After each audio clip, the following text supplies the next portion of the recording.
All right, everybody, here we are, and it's Winging It with Ron, and we are at the Texas Motorplex, and no better person to winging it with Ron and hanging out and just talk than the legendary Billy Meyer. Now, obviously, I was growing up. I won't say what year I was born, but back in the day when I was a kid reading the magazines, there was a 16-year-old funny car driver that I used to see pictures of, and you'd watch the TV, and it'd be this kid running around with long hair, no shirt on, and he looked like he was from Southern California, but he was from here in Texas, and it turned out to be Billy Meyer, who went on to be one of the legendary funny car drivers. And so we're in his suite here at the Texas Motorplex. We're right in the middle of a stampede of speed, and obviously cars are running behind us, so we're going to... And there might be an oil down, but do you still consider yourself a promoter? Well, I'm not sure that the word promoter is.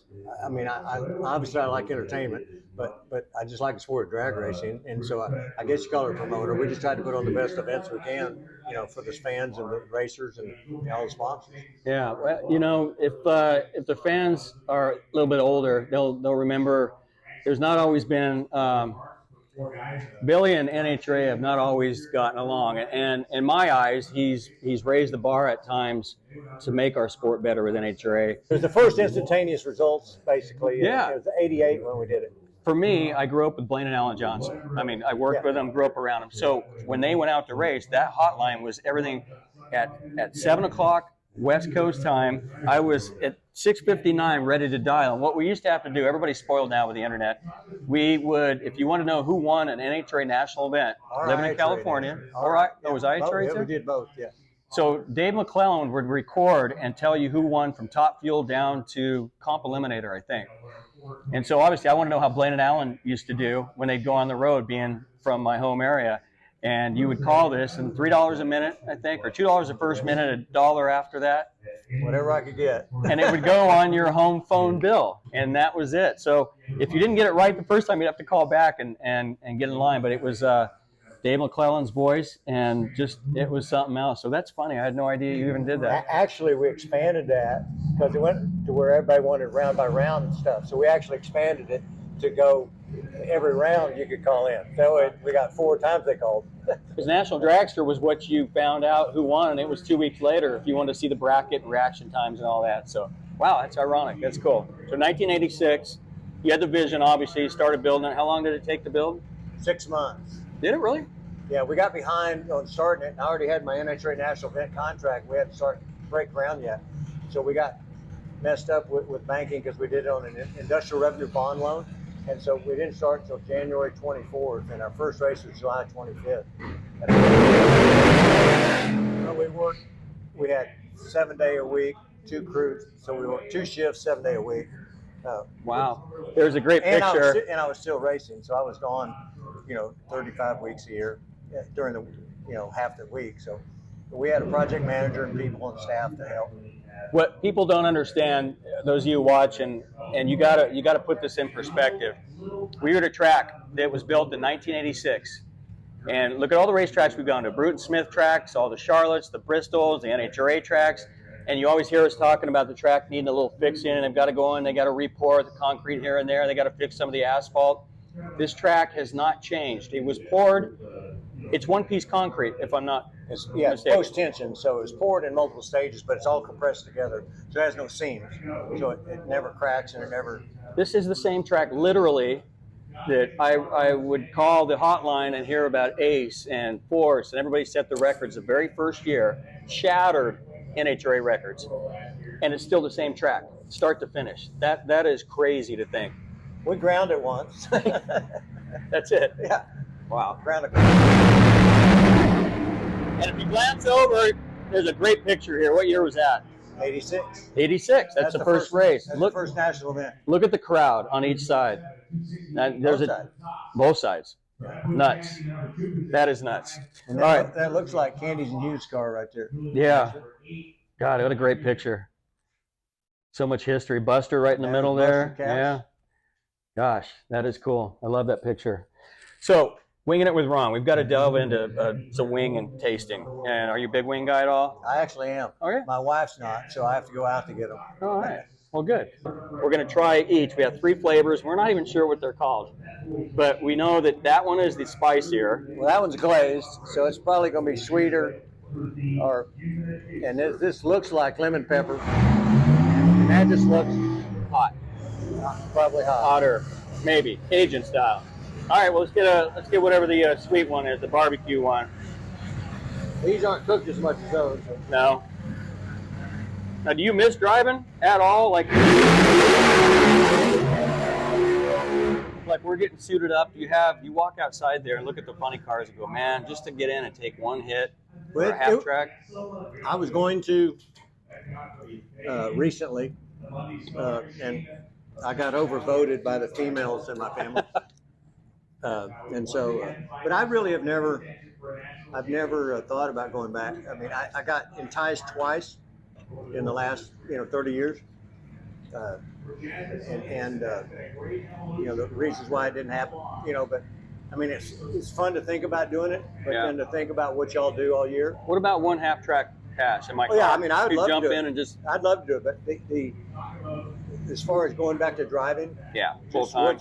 No, I mean, what y'all do have to do, with the sponsors and with is just the schedule, and you're gone from home so much, and and I left home 6 weeks after high school on tour, so I was gone for 18 years. You were one of the first corporate guys, sponsored, big sponsors. Yeah. I remember 7-Eleven. You had. I was the first Skull Bandit car. Skull Bandit. I was the Hawaiian Tropic car. Cheap Auto Parts. Cheap Auto Parts, 7-Eleven. But yeah, I mean, that's where we made all our money. We made 80% of our money with sponsors and 20% racing. And one of the first big rigs, right? I had the first big rig, yeah. First 18-wheeler, which was an old furniture truck, right? Old furniture truck. Well, Hold on.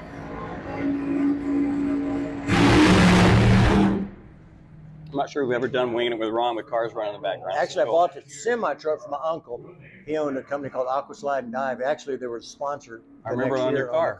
What was that? They made every swim pool, slide, and dive board in the world. Is that right? And so he had his own trucking company. So all those little slides that we when we were a swim kid? pool, yeah. And after he got sued 5,000 times for people diving off of him and suing him for, misconduct, he quit building them. But he was the largest in the world, and so I bought one of his old trucks from him. And then the actual trailer was Suzuki's snowmobile race team trailer. Wow. So it was already done. I already had the lifts in it and everything in it. All we had to do was figure out how to get a funny car in it instead of a snowmobile, which was not hard. And we actually carried, back then, because we didn't carry 2 cars, and we actually carried, the van was in there too. So you just went with one rig. How about the first time you unloaded the van in a pit area with everybody else having chaparral trailers and you pulled the semi in and unload a tow vehicle out of it and the funny car? That must have been a sight. Yeah, and I got a quick story on that. We got pulled over, me and Donnie Couch.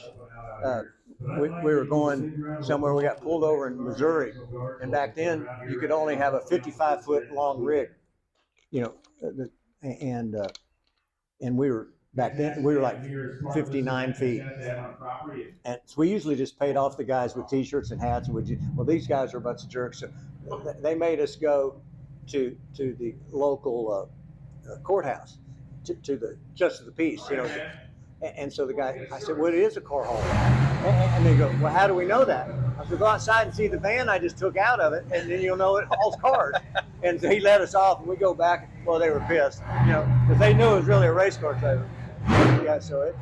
Wow. Yes. We didn't know many rules. I had one other, being the first semi ever, we didn't pay attention.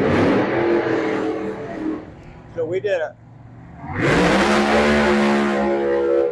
you have to have the apportion plates, so you pay taxes on each state that you drive in. You got to keep up a record how many miles you got. So I'd had it like 2 years, and in Waco, the company was just about a mile down the road. I mean, the DPS or whatever, who did all the licensing. They called and said, we're going to come audit you. I told them, I said, I can save you a lot of time if you're wanting records, because the only ones I got are Willie Nelson ones. I don't have any other records. I got in a little trouble for that. So we had to start paying attention and doing it right. But yeah. You're kind of a shit storer from way back, aren't you? Well, I actually never got my semi-truck driver's license. No? You still drove it? Yeah. I got pulled over when we left Seattle. And And they went through all my stuff, and the guy goes, I gave him a license, gave him all the stuff, and we'd won Seattle. And my wife was with me actually in the semi, and the guy goes, well, this isn't a CDL license. That's why I don't need one. I'm not a commercial truck driver. I said, I just race for a hobby.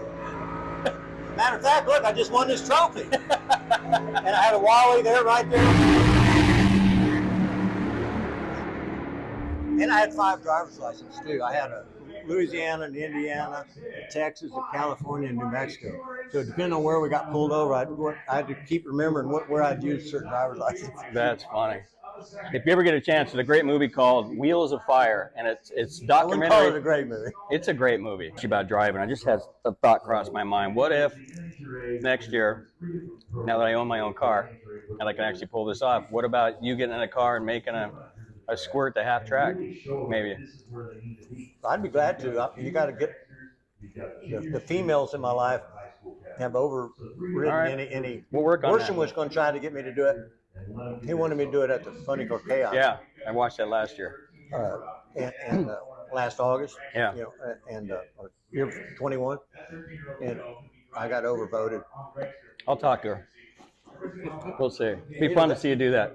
Either I just need to do it and tell them later and show them the pictures. Yeah, then I'm in trouble. All right, last one. We're done. We don't even know what it is. We don't know how hot it is. It looks quite a bit hotter than the rest. We're about to find out. It's more burnt. Yeah. Huh. That's good, but it's not lemon pepper. What is that? Interesting. It's more of just a regular seasoned barbecue. Huh. It's good. I guess I would still vote for that. Me too. Yeah, so, lemon pepper is my winner. You ever drive a dragster? Never? Not one? I was going to drive when Gary Ormsby was dying, and I talked every day. Prayed together. I mean, he was. You were probably one of the few that knew. You didn't tell very many people. No. And he wanted me to drive his dragster. But it was the year after I owned IHRA. Oh. And I was still. Banned? I was still. Is that a word? The most wanted guy on the NHRA side. Did you and Wally ever make up before he passed? Did you guys ever agree or get together and just, put water under the bridge a little bit? Or no? I never asked him. No? And he never came to you? Oh, no. They were nice after that. Took them, a couple of years. But it was the Castrol car. Yeah.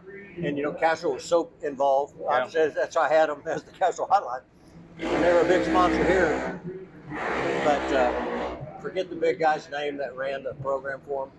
Steve Gibbs? No, the older guy, Castrol. Oh, yeah. I know what you're talking about. Anyway, when Ormsby told him that it was me as the driver, they basically poo-pooed the deal. They thought it would be politically incorrect with NHRA. Wow. So they put in, who's the kid, senior moment. He drove the alcohol car out of California. He ended up being the Castrol car later. Pat Austin. Yeah. They put him in the car. Yeah. Wow. That was the only dragster I was ever going to drive. I didn't even know that. This has been fun. The wings were great. Tell your chef thank you. Wish we had more time, but maybe next year we'll do something different. We'll get to. Well, I was hoping here, honestly, nothing against just having you, but I've always walked into this suite and it's been waterbed and carp and used to be beetle and snake, and maybe next year we could come up here later in the day when those guys are all. I mean, obviously Beetle's not around anymore, but it's always been a who's who. Couch, Donnie Couch, and Galvin, and all the guys that used to race with you. They will be here at 3:00. Oh, they will? Yeah. Oh, man. It'll be a big, I call it a reunion. It always is. Senile people's suite. But congratulations on last year. Hope you can defend this year.